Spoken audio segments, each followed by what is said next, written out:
You're standing in line. 30 seconds pass. Your hand is already moving toward your pocket before you've even noticed it's moving. That twitch under your skin isn't weakness. It isn't a flaw in your character. It's one of the oldest alarms your brain has ever built. And it might be more dangerous than you think. Most people assume boredom is just empty time. Nothing happening, nothing to feel. But the real answer is far stranger. Boredom isn't empty at all. It's a warning light on a dashboard you didn't know you were driving. Think about the last time you felt truly bored. Not tired, not sad, just bored, restless, itchy, like your own mind had become a room with nothing in it. You probably reached for something almost instantly. A phone, a snack, a scroll. You didn't choose that response. Your ancestors chose it for you, long before phones existed. Go back 200,000 years. You're not in a line at a coffee shop. You're in tall grass, on a wide plain, and the sun is dropping fast. There is no scrolling. There is no scrolling away the feeling that something is wrong. There is only stillness, and stillness was never safe for very long. For most of human history, boredom didn't mean nothing is happening. It meant you are not gathering the information you need to survive. A bored brain is a brain that has stopped scanning. And a brain that stops scanning on the open savannah is a brain that might miss the rustle in the grass that means a predator, or the smell on the wind that means rain, or the silence of birds that means something is approaching. So evolution did something clever. It made stillness uncomfortable. It built boredom as a kind of internal nagging, a pressure that builds the longer you sit doing nothing useful. That pressure pushed your ancestors up off the ground. It pushed them to explore the next ridge, to check the riverbank, to wander slightly farther than they did yesterday. Restlessness wasn't a bug. It was the engine behind almost every act of discovery your species ever made. Here's where it gets stranger. In 2014, a psychologist named Timothy Wilson at the University of Virginia ran an experiment that revealed exactly how much your brain hates true stillness. He asked people to sit alone in an empty room for somewhere between 6 and 15 minutes. No phone, no book, nothing to do but think. Most people found it deeply unpleasant. And then Wilson gave them an option. They could press a button and give themselves a mild electric shock, just to feel something other than their own unoccupied mind. A striking number of people chose the shock, not because they enjoyed pain, because doing something, even something unpleasant, felt better than doing nothing at all. Why would a brain prefer pain to emptiness? Because emptiness, to your ancient nervous system, doesn't read as peace. It reads as a void where information should be. And a void where information should be has always meant danger. A researcher named John Eastwood at York University in Canada has spent years trying to define exactly what boredom is. His definition is almost poetic once you sit with it. He calls boredom the want of wanting, not the absence of desire, but the desire for a desire you can't quite locate. Your brain knows it wants to be engaged with something. It just can't find the something. So it sends out a signal, again and again, louder each time, until you respond. That signal is the itch in the pocket. That signal is the thumb moving toward the phone before a single conscious thought has formed. You are not weak when this happens.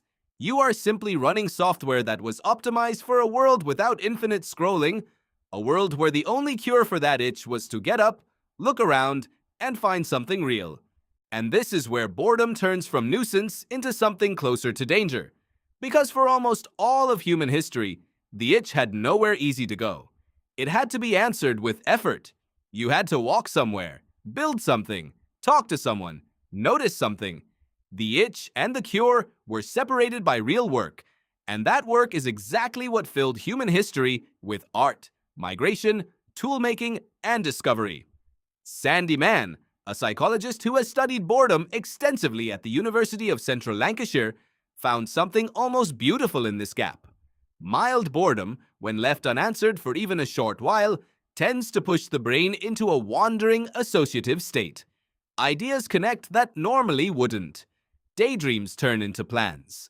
Mann's research suggests that some of the most useful creative thinking your brain ever does happens specifically because boredom was allowed to sit there, unanswered, just long enough to do its job.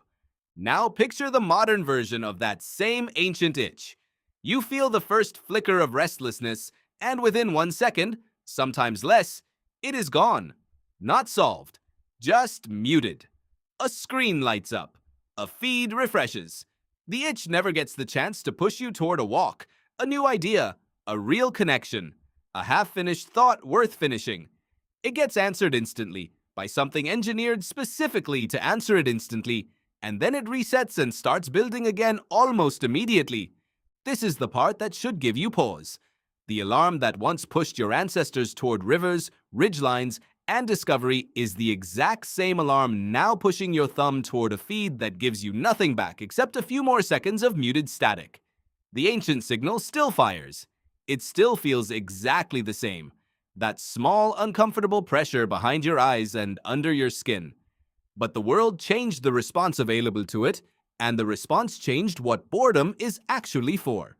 Some researchers now argue this is why boredom feels more uncomfortable than ever, even though we have more entertainment available to us than any humans in history. Erin Westgate, a psychologist who studies attention and meaning, has pointed out that the issue isn't a lack of stimulation. It's a lack of meaning behind the stimulation. Your brain isn't just asking to be distracted, it's asking to be engaged with something that matters. Scrolling gives the distraction without ever giving the meaning, so the itch never actually resolves. It just goes quiet for a moment and returns, slightly louder, a few minutes later. So if boredom feels worse now than it used to, it isn't because you've become weaker, or less disciplined, or somehow broken. It's because the cycle that boredom was built for, discomfort leading to discovery leading to relief, has been interrupted halfway through. You get the discomfort. You get an instant, hollow relief. You never get the discovery in between. And without the discovery, the itch can never truly be satisfied, only postponed. This is the danger hiding inside something as small as a 30-second wait in line. Not the boredom itself, but what happens when boredom never gets to finish what it started. An alarm with no destination just keeps ringing. A signal with no resolution just keeps building. Multiply that by the dozens, sometimes hundreds, of tiny idle moments in a single day, and you get a mind that is constantly mildly alarmed and never actually settled. Constantly reaching and never actually finding. Maybe the answer isn't to eliminate boredom. Evolution clearly didn't intend for you to feel nothing in those quiet moments. Maybe the answer is to let the alarm ring a little longer before silencing it. To let the itch sit there, unanswered, just long enough for your mind to wander somewhere useful instead of somewhere automatic. Because the same ancient mechanism that once pushed a small group of humans across an entire continent in search of something more is still inside you, right now, completely intact. Next time you feel that twitch in line, that hand drifting toward your pocket before you've even decided to move it, pause for 1 extra second. That itch is not your weakness. It's the oldest part of your brain, still doing exactly the job it was built to do, still waiting for you to follow it somewhere real instead of silencing it somewhere small.